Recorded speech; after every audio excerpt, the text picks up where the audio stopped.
दुसरा, पुढील संख्यांच्या छेदांचे परिमेयकरण करा. पहिलं गणित आहे 1/7 वर्गमुळात 7 अधिक वर्गमुळात 2 असं दिलं आहे. काय करूया, आपल्याला हे सोडवण्यात छेदाचे परिमेयकरण करायचं आहे. म्हणजे ही जी वर्गमुळात 7 अधिक वर्गमुळात 2 आहे त्याची अनुबंध जोडी घ्यायची. म्हणजेच वर्गमुळात 7 अधिक वर्गमुळात 2 आहे ची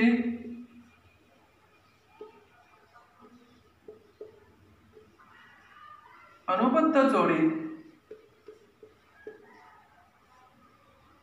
वर्गमुळात 7 वजा वर्गमुळात 2 घ्यायचे आहे. आणि यानं काय करायचं, गुणून घ्यायचं. म्हणजे 1/7 वर्गमुळात 7 अधिक वर्गमुळात 2 गुणिले वर्गमुळात 7 वजा वर्गमुळात 2 छेद वर्गमुळात 7 वजा वर्गमुळात 2. यानं गुणून घ्या. यानं 1 न गुणलं तर काय फरक पडतोय का? काहीच फरक पडत नाही.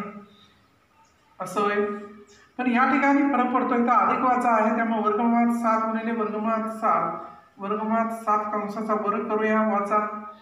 इथे काय करूया, वर्ग करून घेऊया. मग या ठिकाणी वरती आहे तसंच राहील, वर्गमुळात 7 वजा वर्गमुळात 2 आणि वर्गाला वर्ग जाईल. 7 वजा काय होणार आहे 2, इथं पण वर्गाला वर्ग जाईल. आपल्याला उत्तर काय येईल, म्हणून उत्तर लिहिताना वर्गमुळात 7 वजा वर्गमुळात 2 छेद 7तून 2 गेले किती येणार आहे 5 येईल. पहा दुसरं गणित 3/2 वर्गमुळात 5 वजा 3 वर्गमुळात 2 आहे. प्रथम काय करूया की 2 वर्गमुळात 5 वजा 3 वर्गमुळात 2 ची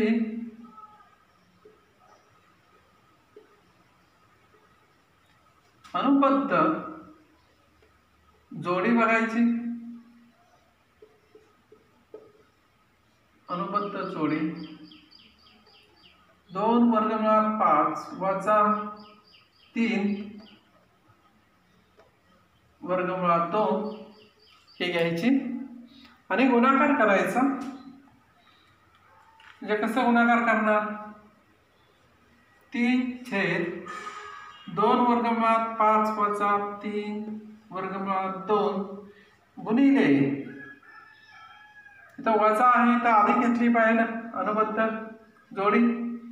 कारण वजा असेल तर अधिक घ्यायचे, अधिक असेल तर काय करायचे वजा घ्यायचे नेहमी. इथं अधिक घेऊया. 2 वर्गमुळात 5 अधिक 3 वर्गमुळात 2 छेद 2 वर्गमुळात 5 अधिक 3 वर्गमुळात 2 करायचे. पण याने गुणून घेऊया. याने गुणलं तर काय फरक पडत नाही, आपण कंसात टाकूया. 2 वर्गमुळात 5 अधिक 3 वर्गमुळात 2 अशीच ठेवूया. छेदामध्ये या अधिक वजा आहे त्यामुळे काय करायचं, 2 वर्गमुळात 5 कंसाचा वर्ग वजा 3 वर्गमुळात 2 कंसाचा वर्ग करायचा.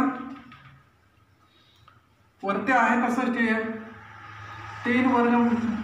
3 कंसात 2 वर्गमुळात 5 अधिक 3 वर्गमुळात 2 छेद 2चा वर्ग 4 वर्गाला वर्गमूळ गेलं 5 येतील वजा 3चा वर्ग 9 वर्गाला वर्गमूळ गेलं 2 येईल.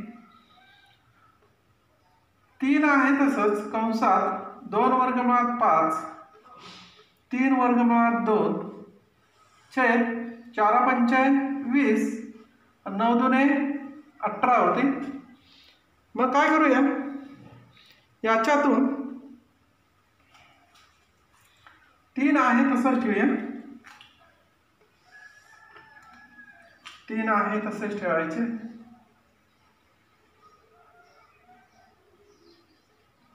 कंसात 2 वर्गमुळात 5 अधिक 3 वर्गमुळात 2 छेद 20तून 18 गेला किती येणार आहे 2. आणि हेच आपल्याला काय आलं उत्तर आलं.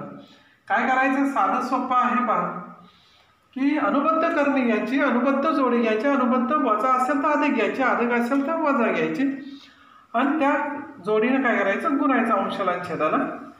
इथं काय होतं इथं अधिक वजा असल्यामुळे पहिल्या कंसाचा वर्ग दुसऱ्या कंसाचा वर्ग घ्यायचा. वरती आहे तसंच केलेलं आहे. 2चा वर्ग 4 वर्गाला वर्गमूळ गेलं 5 आलं, 3चा वर्ग 9 वर्गाला वर्गमूळ 2 आला, 4 पंचे 20 9 2 18 20तून 18 गेले किती येणार आहे 2 फक्त येतील.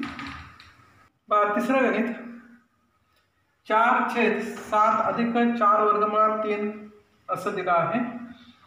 प्रथम आपण काय करतो याची अनुबद्ध करणी शोधावी लागेल. 7 अधिक 4 वर्गमुळात 3 ची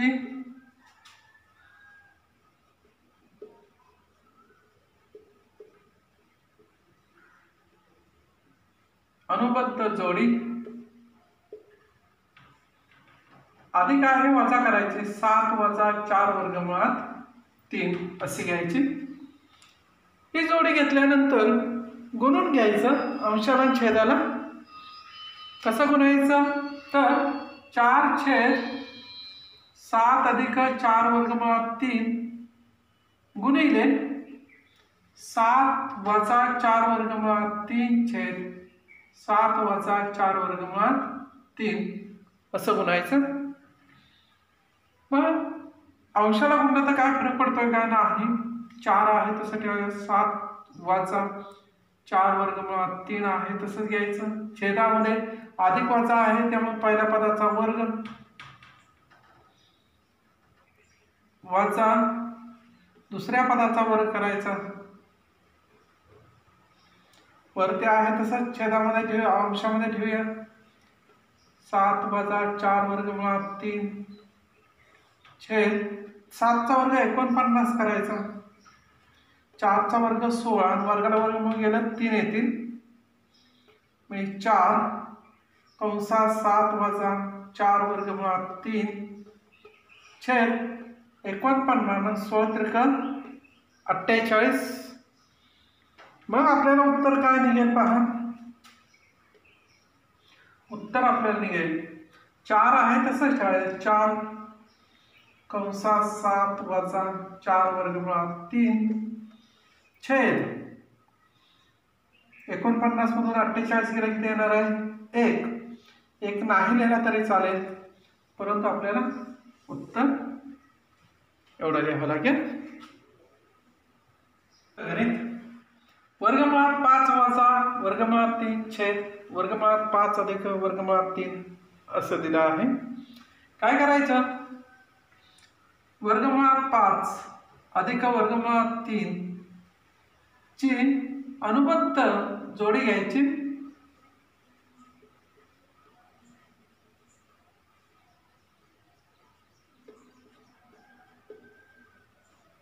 अधिक आहे वजा घ्यायची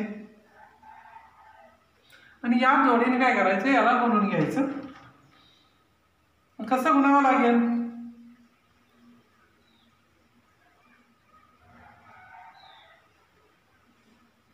वर्गमुळात 5 अधिक वर्गमुळात 3 गुणिले वर्गमुळात 5 वजा वर्गमुळात 3 छेद वर्गमुळात 5 वजा वर्गमुळात 3 असं गुणून घ्यायचं. तर गुणून घेतलं तर वरती वजा वजा आहे अंशामध्ये वजा वजा आहे तेव्हा वर्गमुळात 5 वजा वर्गमुळात 3 कंसाचा वर्ग करायचा छेद या ठिकाणी अधिक वजा आहे तेव्हा वर्गमुळात 5 कंसाचा वर्ग आणि वजा वर्गमुळात 3 कंसाचा वर्ग असं करून घ्यायचं. आता याची फोड कशी करायची a वजा b कंसाचा वर्ग असतो मग a वर्ग वजा 2ab अधिक b वर्ग याप्रमाणे काय करायचे याची फोड करून घ्यायची की पहिल्या पदाचा वर्ग वर्गमुळात 5 कंसाचा वर्ग वजा 2 गुणिले पहिले पद गुणिले दुसरे पद अधिक दुसऱ्या पदाचा वर्ग असं करून घ्यायचं. छेदामध्ये वर्गाला वर्गमूळ जाईल 5 आहे, इथं पण वर्गाला वर्गमूळ जाईल तर 3 आहे. मग वर्गाला वर्गमूळ इथं पण जाईल 5 होतं येणार वजा 2 5 तर काय करायचं 15 आणि वर्गाला वर्गमूळ गेलं तर किती येणार आहे 3 आहे. 5तून 3 गेलं किती येणार 2 येतील. या ठिकाणी 5तून 2 जातील. 5तून 2 गेले तर किती येणार आहेत या ठिकाणी पण 5तून 2 गेले तर 3 येतील 3. सॉरी इथं काय करावं लागेल इथं वजाबाकी नाही करावे लागेल कारण 5 अधिक 3 करावे लागतील. 5 अधिक 3 8 वजा 2 वर्गमुळात 15 होतील छेद 2 आहे तसंच घ्यायचं. पण याच्यातून बाहेर निघेल 2 बाहेर निघतील कंसात राहील 4 वजा वर्गमुळात 15 छेद 2. 2 ला 2 गेले तर उत्तर आपल्याला काय मिळणार आहे. उत्तर आपल्याला मिळेल 4 वर्गमुळात 15 होईल कारण 2 ला 2 काय होते निघून जाईल आणि आपल्याला उत्तर निघेल 4 वर्गमुळात 15